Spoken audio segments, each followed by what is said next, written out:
ஈரான்ல நடக்கும் போர் இந்தியாவின் ஒரு சமையலறையை எப்படி பாதிச்சது தெரியுமா? அம்மா சமையலறையில் எதையோ தேடிக் கொண்டிருக்கிறார்.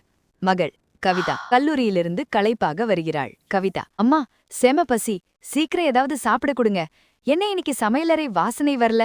அம்மா பெருமூச்சுடன், என்னத்த சொல்ல கவிதா, சாதம் வைக்கலான்னு அடுப்ப பற்ற வச்சேன், சிலிண்டர் தீந்து போச்சு.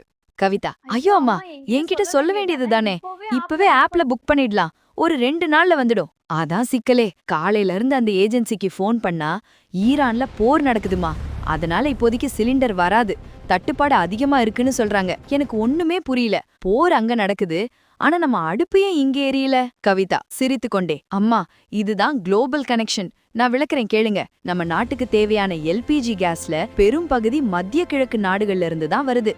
ஈரான் பக்கத்துல இருக்கிற அந்த கடல் வழியா தான் கப்பல்கள் வரணும். சரி, அதுக்கும் நம்ம அடுப்புக்கும் என்ன? அங்க போர் பதற்றம் இருந்தா கப்பல்கள் வர்றதுல பயம் இருக்கும், இன்சூரன்ஸ் ஜாஸ்தியாகும், எரிபொருள் விலை ஏறும். அதனால அங்க ஒரு சின்ன பிரச்சனைனா கூட அது நம்ம வீட்டு சிலிண்டர் வரைக்கும் பாதிப்பை ஏற்படுத்தும்.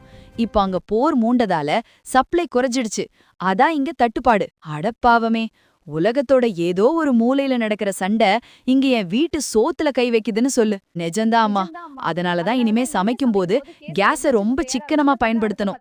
முடிஞ்ச வரைக்கும் காய்கறிகளை நறுக்கி தயாரா வச்சுட்டு அப்புறம் அடுப்ப பற்ற வைங்க. சரிடி தாயே, இப்போதைக்கு அந்த பழைய இண்டக்ஷன் அடுப்ப தொடச்சி எடுப்போம். போர் முடிகிற வரைக்கும் அதுதான் நம்மை காப்பாத்தணும் போல. நீதி, சர்வதேச பிரச்சனைகள் சாதாரண மனிதர்களின் வாழ்க்கையையும் பாதிக்கும். இந்த மாதிரி ரியல் லைஃப் லெசன்ஸ் இன்னும் வேண்டுமா? ரொம்ப யூஸ்ஃபுல்லா இருக்கு. சப்ஸ்கிரைப் பண்ணுங்க.